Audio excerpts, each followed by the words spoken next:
Olá, boa noite. Começamos agora o programa Entrevista Coletiva e eu já agradeço por você estar conosco. O assunto de hoje é o trabalho de assistência jurídica realizado pela Defensoria Pública. São assistidas por esse órgão da Justiça Mineira aquelas pessoas que não podem pagar por um advogado quando precisam de ajuda para requerer algum direito, por exemplo. Nosso convidado é o Defensor Público Geral do Estado de Minas Gerais, Gério Patrocínio Soares. Boa noite, Gério. Seja bem-vindo ao nosso programa. Boa noite. Muito obrigado pelo convite, pela oportunidade. Bom, e também como entrevistador atuando aqui ao meu lado, temos o diretor de jornalismo da Band Minas, o Murilo Rocha. Boa noite, Murilo, e bom estar com você mais uma vez. Boa noite, Nácia. É um prazer sempre estar aqui. Boa noite, doutor Gério. Bem-vindo. Muito obrigado. Olha só, defensor, eu começo querendo entender o impacto da pandemia nos atendimentos da Defensoria Pública. O senhor notou um aumento muito grande de pessoas buscando ajuda, informações? Sem dúvida, Inácia. Nós estamos, nesse momento da pandemia, no início as pessoas se recuaram um pouco, mas justamente a parcela da população que mais precisa de atendimento é aquela que é abarcada pela Defensoria Pública. E a Defensoria Pública Mineira, por ser uma instituição de portas abertas, nós tivemos que rapidamente dar resposta a essa população, buscando meios de atendê-la, que são aquelas pessoas que estão sem o medicamento de outras doenças, com a pensão alimentícia em atraso, porque a pessoa perdeu o emprego, que tem um filho para alimentar. Então, vem desde as revisionais de alimentos, como a execução de alimentos. Aquelas pessoas que tiveram ali potencializado a violência contra a mulher. A questão das pessoas encarceradas, aqueles que tinham direito, porque aí também para o sistema de justiça, as audiências são reduzidas até suspenderem. Então, são pessoas que estão ali o tempo todo buscando os seus direitos, que já tinham uma certa dificuldade de acesso e com a pandemia são mais atingidas, né, nos seus direitos e precisam com mais urgência desse atendimento. Doutor Gério, essa questão do isolamento social obrigatório durante a pandemia, ela potencializou algumas questões, como o senhor disse, a própria violência contra a mulher. Como resolver esses conflitos, uma vez que você não pode, vamos dizer, tirar, no caso, o agressor, né? Você não pode separar nesse momento, porque às vezes não tem uma outra casa. Você não pode botar a pessoa na rua. Então, e até próprio também conflitos da área da família, no caso do divórcio e tal. Como mediar esses conflitos nesse momento de isolamento social? A primeira questão é o seguinte, é justamente o que você falou, você buscar mediar, conciliar, a trazer as pessoas como solucionadoras dos seus próprios conflitos. Então, a gente, desde fazer mediações, conciliações por meio de telefone, pelos meios eletrônicos, e principalmente a educação em direitos. Né? E aí vem muita importância do jornalismo, de toda a rede nossa, que a gente chega ali, por meio das mídias sociais, trazendo a educação em direitos. Porque quando a pessoa sabe o seu direito, o seu dever, isso também reduz os conflitos. Então, sabendo aquele agressor, que o fato dele estar em casa e muitas vezes não ser encarcerado, porque ele não vai ser tirado imediatamente com a facilidade, antes, vamos dizer assim, e rapidez de casa, também traz para ele uma responsabilidade maior, porque ele vai ser punido com uma pena mais rigorosa, porque é um momento de pandemia. Mas aumentaram esses pedidos de proteção, de casos de violência contra a mulher que chegam até vocês? Sem dúvida, teve um aumento muito grande, sobretudo por causa da convivência, né? Porque passa as pessoas a conviverem mais dentro de casa. Então, isso teve um aumento e o que a gente trabalha e acredita muito na prevenção. Então, desde ter os canais e parceiros para que essas mulheres possam procurar ajuda, porque já fica mais difícil dela, como que elas vão procurar ajuda dentro de casa, com o agressor ao lado. Então, a gente também disponibilizando WhatsApp, meios de comunicação eletrônica, e-mail, vários outros parceiros fazendo, porque o trabalho para a violência, sobretudo a doméstica, é um trabalho em rede. Polícia Civil, Tribunal de Justiça, Ministério Público, Defensoria Pública, Polícia Militar. Então, a gente consegue trazer para essas mulheres novas ferramentas para que possam ter acesso. E uma rede de proteção para ela é acionada, né? Eu imagino, nessas demandas. Agora, existe ainda, nesse momento da pandemia, o atendimento presencial ou ele chegou a ser totalmente suspenso? Como é que vocês estão fazendo? Sim, ainda existe o atendimento presencial, até porque tem muitas urgências, principalmente na área de saúde, e que precisam de documentos, que a pessoa tem que também esclarecer, que a grande parte a gente consegue fazer por meios eletrônicos, mas nós temos um perfil dos assistidos e assistidas que nos procuram, que são analfabetos funcionais, não sabem sequer o seu direito E tem as dificuldades de documento, de todas as questões que a gente ainda tem que ter esse atendimento pessoal. A defensoria, a característica dela é esse contato humano.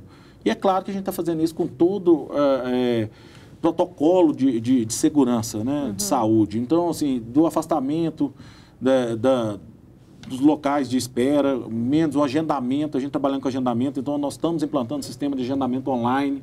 Né, a pessoa já vem com tudo já muito certo, a documentação que precisa, tudo. Então, a gente vai tentando com esse contato, né, vamos fazer assim um trabalho artesanal ainda maior de trazer a cada um a peculiaridade do seu caso. Agora, por exemplo, se acontece do cidadão que precisa do apoio da defensoria, chega lá ou então precisa fazer remotamente, não tem um celular, ele vai, o senhor me disse, né, antes do programa começar, eu acho que é importante a gente compartilhar isso com quem está nos acompanhando, porque indica que vocês podem fazer um atendimento com o defensor, que pode estar em home office, trabalhando em casa, exatamente, atendendo o cidadão que chegou presencialmente ali na defensoria, né? Nós implantamos, foi uma inovação, né, nós colocamos um sistema de videoconferência, né, que são telas de computadores que nós colocamos por área no hall de entrada da Defensoria Pública, onde as pessoas chegam e já têm acesso, e principalmente aqueles servidores nossos e defensores que até do grupo de risco, que sequer poderiam sair de casa,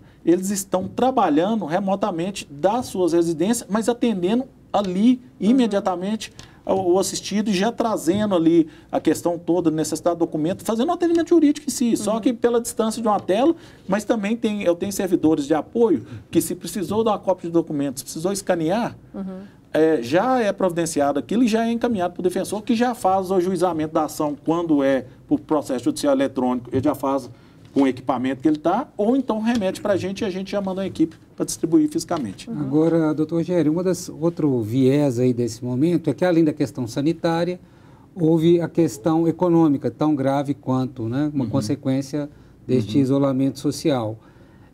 O governo federal tem pago um benefício no valor de R$600 a primeira parcela e agora vai reduzir para 300, mas vai continuar pagando. Não é uma competência, vamos dizer, da Defensoria Pública do Estado, né, mediar isso aí, mas eu queria saber se isso tem chegado até vocês, como vocês podem ajudar essas pessoas e também se tem batido questões trabalhistas lá, de pessoas demitidas que perderam o emprego, e como é que vocês podem fazer essa mediação, como vocês podem ajudar essas pessoas? Agora passa por uma situação, a gente está vivendo uma situação sem precedentes, né? Então a gente também tem que reinventar e qual que é a essência da Defensoria Pública nossa? É atender o cidadão. Então, independente da área, é claro que sem invadir atribuições dos outros, por exemplo, a questão trabalhista é na Justiça do Trabalho, que é competência da Defensoria Pública da União, como também a questão do acesso a esse direito, mas as pessoas não estão tendo acesso, às vezes, a meios, internet, computadores. Então, a gente passa desde a educação em direitos, que é você tem um direito, qual que é o perfil, o que se adequa a isso, como a orientação de acessar e, às vezes, fornecendo um equipamento público nosso, sobretudo no interior. Nós temos exemplos como Janaúba, outras comarcas no norte de Minas, onde a dificuldade de acesso de rede e dados, porque há uma sobrecarga do sistema, então nós estamos fazendo esse trabalho de apoio a essas pessoas para que elas possam ter acesso. Agora, eventualmente, ajuizamento de ações, que a parte... sim, que entra na atribuição e competência, que aí sim atuação, nós temos também, que é a nossa co-irmã, a Defensoria Pública da União, que a gente encaminha e divulga todos os meios para que a pessoa possa agendar e documentos que ela possa apresentar ali para ser atendida. Eu fico pensando aqui no perfil do atendido, do cliente da Defensoria. O senhor citou muito rapidamente as pessoas com maior necessidade, né, com maior fragilidade socioeconômica. Mas, por exemplo, o senhor citou também a questão da mulher que pode ser vítima de violência. Às vezes o marido tem um rendimento alto, mas ela não tem. Ela é considerada uma potencial atendida da Defensoria ou em função da renda do marido, por exemplo, com quem ela está tendo um problema e precisa de ajuda, ela não poderia ser atendida pela Defensoria Pública? A vulnerabilidade de atendimento da Defensoria não é só a econômica. Inclusive, se essa mulher, ainda que ela tenha renda, e ela possa ser uma pessoa até com muita posse, mas está na situação de violência, ela não tem condições de ter essa proteção.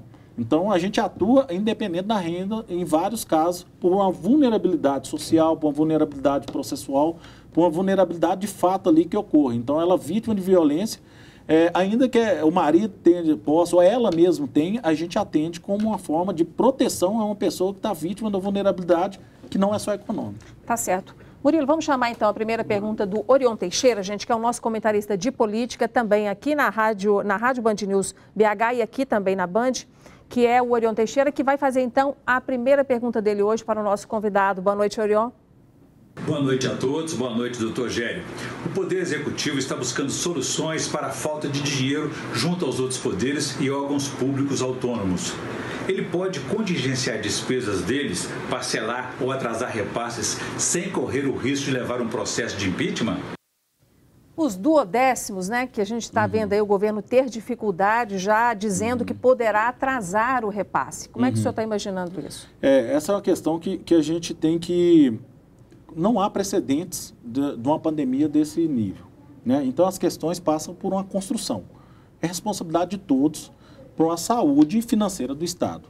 Então, as instituições e poderes autônomos, nós temos preservado pela Constituição essa autonomia, porque a gente responde diretamente ao Tribunal de Contas, diretamente às instituições que fiscalizam por aquilo que a gente tem dentro da margem que a gente tem de atuação. Ou seja, não só autonomia para decidir, mas orçamento próprio. E responsabilidade. Então, nós temos um orçamento próprio, porque, por exemplo, o caso da Defensoria, nós temos um orçamento previsto na lei orçamentária anual, então tem aquele 12 parcelas que eu recebo para gerir a Defensoria.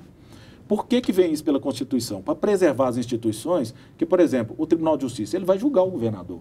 A Defensoria, nós ajuizamos a ação, sobretudo, por exemplo, na área de saúde, agora mesmo nós ajuizamos várias ações contra vários municípios, porque eles cobram taxas, por exemplo, de asfalto, de limpeza urbana, onde tem estrada de terra. E isso já é abarcado por imposto. Então, tem muitas irregularidades, nós temos várias ações, ADIs, contra essa cobrança irregular de municípios. E se o Estado também faz algo, a gente tem várias ações contra o Estado. Imagina se a gente não tivesse a independência financeira dos duodécimos. Ela é justamente para preservar, porque a gente está defendendo a população. Nosso lado é a população, ainda que contra o próprio Estado executivo. E aí vem a questão também, porque nós temos a lei orçamentária, a lei que rege todo o nosso orçamento. E a gente fala, não há vida fora do orçamento. A gente tem a responsabilidade dentro do orçamento.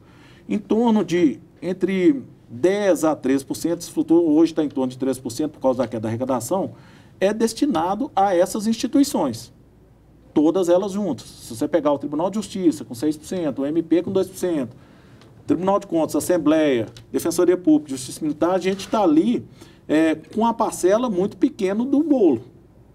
Mas nós respondemos por aquilo que a gente tem como gestores. Então, se a gente faz uma contratação fora daquilo, se a gente faz um gasto, a gente responde até criminalmente. Mas, defensor, a arrecadação está caindo todos os meses, o governo está extremamente preocupado. Sim. O senhor está preparado para gerir a Defensoria Pública de Minas Gerais com menos dinheiro do que teve até o início da pandemia? Sim, a gente tem que estar preparado para colaborar, né? Porque é para todo mundo, não adianta. Então, chega no momento agora que nós temos reuniões periódicas com o governo alinhado, em que a gente vai, cada um, dando a sua cota ali, de forma para atender as demandas. A gente não pode deixar a população sem atendê-lo, mas também a gente tem que, sim, ter consciência de que mudou. Que o poder público está dando essa contribuição, pensando em Assembleia, Tribunal de Justiça? Há uma crítica da população que o poder público não faz esse corte na própria carne, enquanto o setor privado faz. Sim. O senhor analisa dessa forma também?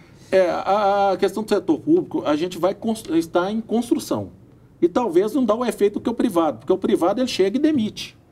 A gente também tem dificuldade de mecanismo. Eu não posso demitir defensor. Mas que corte o senhor pode fazer nesse momento? A gente vai fazendo corte de várias despesas, desde despesas que naturalmente estão sendo, tendo a economia, por exemplo, diárias, situações diárias, o senhor fala de viagens, de viagens, quando você gasta com passagens aéreas, com tudo isso, com forma de atendimento. Hoje, por exemplo, quando eu estou na sede, que eu tenho defensores atuando de dentro de casa, e eu tenho economias variáveis, desde a internet que ele utiliza dele, desde coisas, mas também a gente tem alguns eixos que têm mais dificuldade de economia, por exemplo, a folha de pessoal, que é o maior impacto dessas instituições, mas eu não tenho mecanismo para demitir. Ou então a gente, por exemplo, a parte que é terceirizado, a gente vai reduzindo contratos, a parte que a gente suspende de novas contratações, de locações. Então, passa agora também uma repaginação do que nós vamos para o futuro. Nós vamos continuar construindo sedes e fazendo, eu acho que agora é o contrário, nós vamos começar a reduzir e ter formas novas de trabalhar. Então, a crítica vem, mas a gente tem uma dificuldade gerencial. de redução imediata, mas temos que nos virar, temos que contribuir. E aqui eu falo muito dos bastidores. Os bastidores, há um alinhamento, há uma conversa. O governador é muito sensível a todas as questões.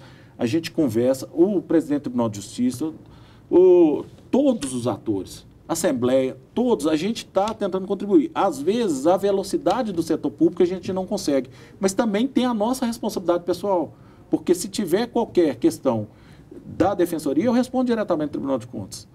Então, quando a gente tem autonomia, toda autonomia tem a sua responsabilidade. Quando o filho de 18 anos quer sair de casa, ele também tem a sua responsabilidade pela sua liberdade. Então, é obrigação nossa contribuir, é obrigação nossa ajustar. E talvez esse tempo não é percebido, mas a gente também tem uma outra questão, o aumento da demanda. A Defensoria Pública trabalha com faixa de renda de pessoas vulneráveis economicamente, sobretudo. Então, e muito atingidas pela pandemia. Muito atingidas com a pandemia. Então, com esse aumento de desemprego, como que faz o nosso trabalho? Em tese, a gente precisaria de mais orçamento. Então, passa pela contribuição também de fazer mais com menos. Sim. Nós, nos últimos 3 anos, nós tivemos aumento de 30% da demanda, e isso não teve o correspondente orçamento. Isso traz desde... É gestão. É gestão. Como eu vou fazer? Quais são as tecnologias? Como que eu vou produzir mais com a mesma qualidade? E buscando. Então, esse é o desafio. Muitos desafios, a gente vai falar de outros no próximo bloco, porque a gente faz agora uma paradinha nessa conversa para um rápido intervalo e já estaremos de volta conversando com o Defensor Público Geral de Minas Gerais, Gério Patrocínio Soares. Não saia daí.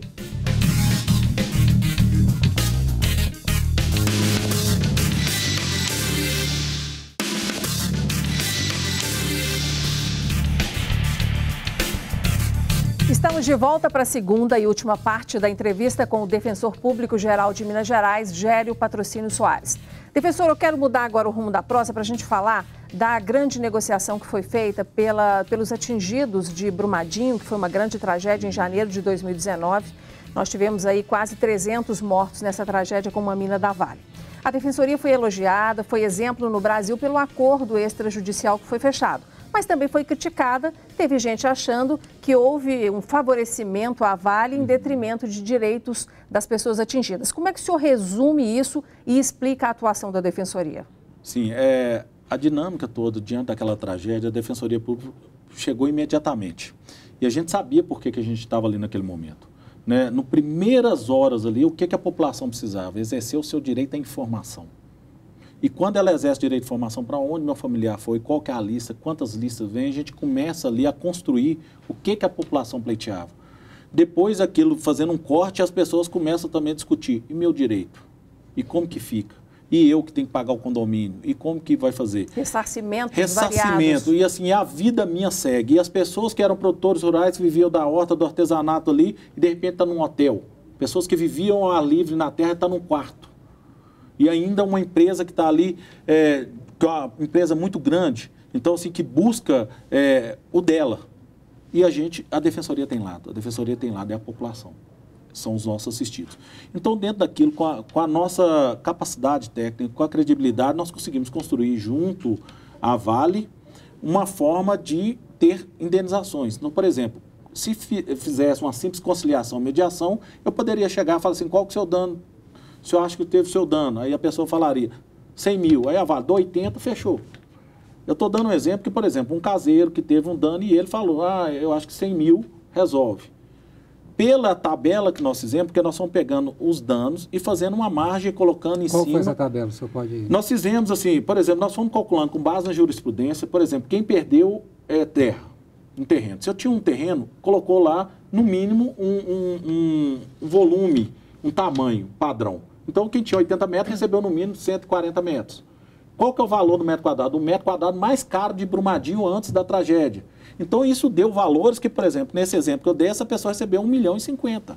E ela, com 100 mil, ela está conforme. Se fosse num trabalho normal e a Vale oferecesse 80, ela aceitaria. Ela recebeu 1.050.000, porque ali tem outros danos. E algumas questões que geraram dúvidas, que dentre eles, por exemplo, o dano emocional. O dano emocional foi construído com a Defensoria, e quando isso constrói com a Defensoria, ele tem um modelo que passa por alguns princípios. Se danos que naquele momento não foi identificado, depois passam a ser identificados, eles vão ser indenizados. Então não há plena geral quitação. Te dando 1 milhão, Acabou. Qual você não discute tempo mais para isso. voltar e rever esse acordo, então? Aí o tempo é da prescrição do Código Civil mesmo. Mas aquilo vai ser discutido, porque também tem em andamento uma ação coletiva que está vendo esses danos individuais. Então, se um dano X que foi ressarcido por 100 mil e amanhã chega-se à conclusão que aquele dano tinha que ser 120, a pessoa vai saber 20 a mais. Então, isso é inédito. Agora, só interrompendo o senhor, porque a Inácia falou que houve críticas na época, que realmente elas ocorreram, e elas vieram do Ministério Público sobre esse acordo da Defensoria Pública. Por que o senhor acha que o Ministério Público fez essa crítica? Há uma disputa entre os dois órgãos por protagonismo nesse caso? Exatamente. O que acontece? Ali, eu não gosto nem de dizer do Ministério Público em si. Está certo que um promotor representa ali, ele fala pela instituição. Mas teve questões que, para mim, sim, eu falo que passou por vaidades institucionais. E a Defensoria, desde o primeiro momento, ela estava ao lado assistido e a gente, como nós tivemos ali, as pessoas queriam informação, depois as pessoas queriam ressarcimento, você vai impedir que as pessoas possam falar o que ela quer?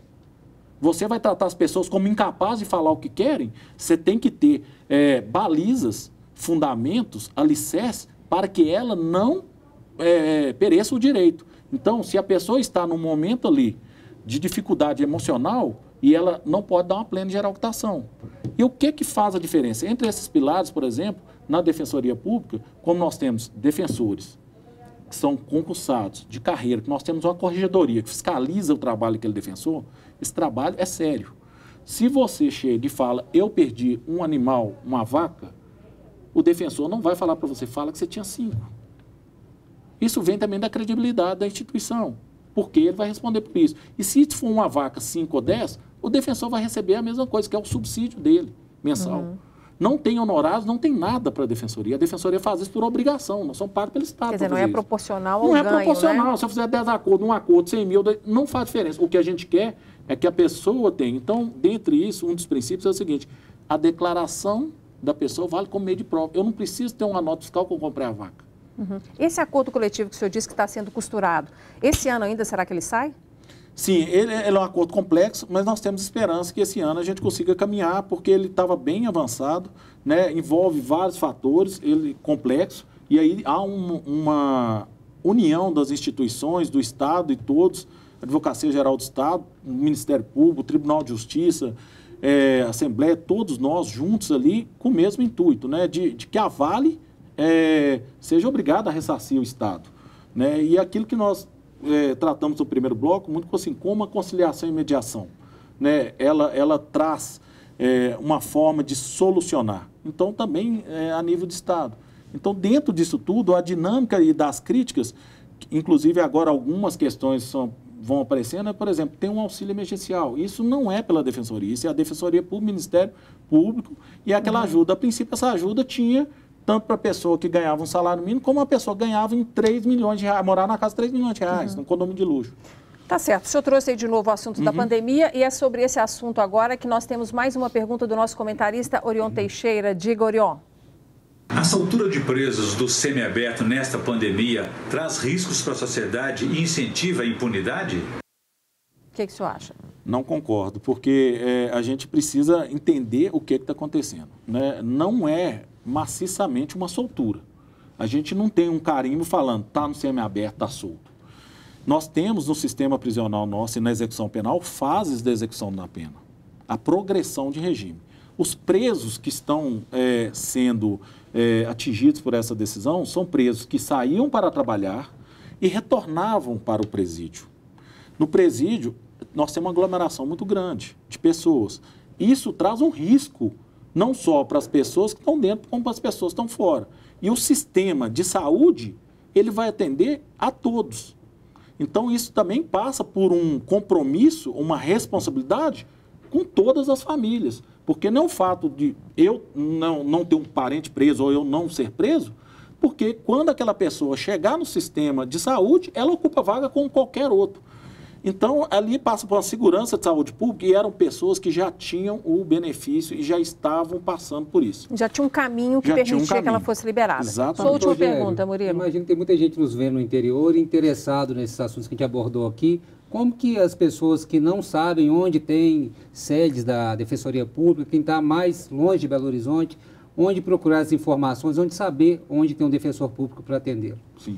Hoje, nós, por meio dos nossos sites, nossos meios eletrônicos, tanto o Instagram como o Facebook, mas principalmente pelo site da Defensoria Pública, defensoriapublica.mg.def.br.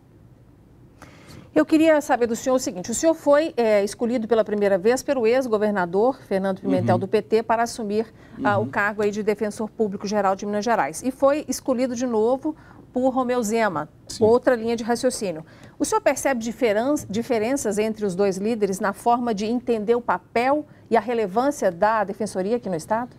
Sim, são situações distintas, né? São formas de gerir diferentes. Mas eu trabalho com um ponto em comum também deles.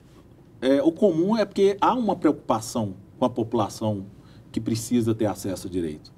Então, o que faz com que a Defensoria, que não é vinculada a partido, que não é vinculada a pessoas, e aí a importância do que nós tratamos antes da autonomia das instituições, independente de governo, independente da forma de gerir, há um respeito pela grandeza que a instituição representa na proteção dos vulneráveis. Qual que é o ponto divergente? Rapidinho. O ponto de divergência é mais da forma de gerir, né? O governador anterior, ele tinha uma situação de uma bandeira voltada para o social, pelo social, e agora você vê um outro também com a preocupação social, mas com a bandeira de também trazer acesso às pessoas, a visibilidade aos seus direitos, de forma também a trazer aquele cidadão como um senhor de direitos e que possa ter acesso a emprego e possa ter acesso. Mas eu coloco o importante, que todos querem buscar o mesmo.